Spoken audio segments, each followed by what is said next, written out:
Bienvenue dans cette nouvelle vidéo de Home School. Imaginez que vous avez ce tableau sur Excel et que vous aimeriez l'insérer dans votre dessin AutoCAD. Bien, pour le faire, vous allez en début, au niveau d'annotation, vous allez dans Tableau. Vous choisissez l'option à partir de liaison donnée. Puis vous créez une nouvelle liaison. Nous appellerons HMS pour notre cas. Il y a une fenêtre nouvelle liaison de données qui s'affiche.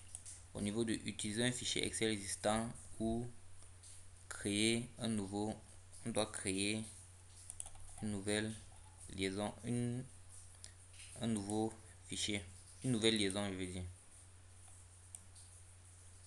Donc il y a plusieurs options qui s'affichent maintenant. Nous avons au niveau de options de liaison sélectionner la feuille. Donc notre fichier ne contient qu'une seule feuille, donc elle s'est affichée automatiquement. Mais si notre fichier avait plusieurs feuilles, on devait avoir plusieurs options là. On doit également choisir lier à une ligne, car nous ne voulons pas toute notre feuille Excel. Nous voulons de la colonne B2, de la cellule B2 à la cellule D21. Donc nous allons donc remplir cela ici, de B2 à D21.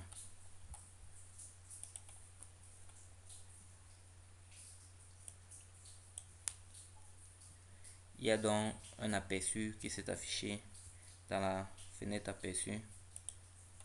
Nous allons dire OK. Nous avons encore un aperçu là et nous disons encore OK. Nous devons maintenant positionner où nous voulons dans notre dessin.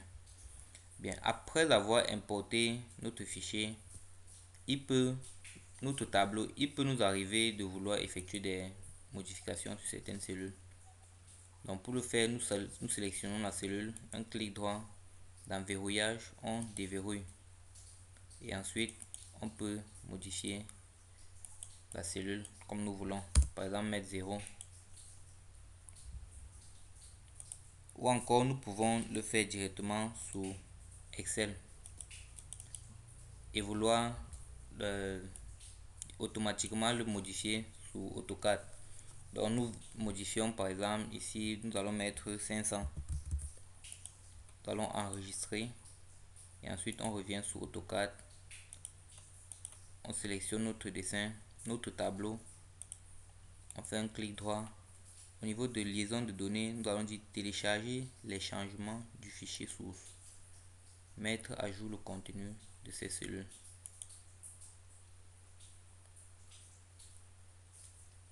Vous voyez que 500 a été remplacé. 0 a été remplacé par 500. Et bien, c'était tout pour cette vidéo. Si vous avez aimé, n'oubliez pas de la partager autour de vous. Et surtout, n'oubliez pas de vous abonner à notre page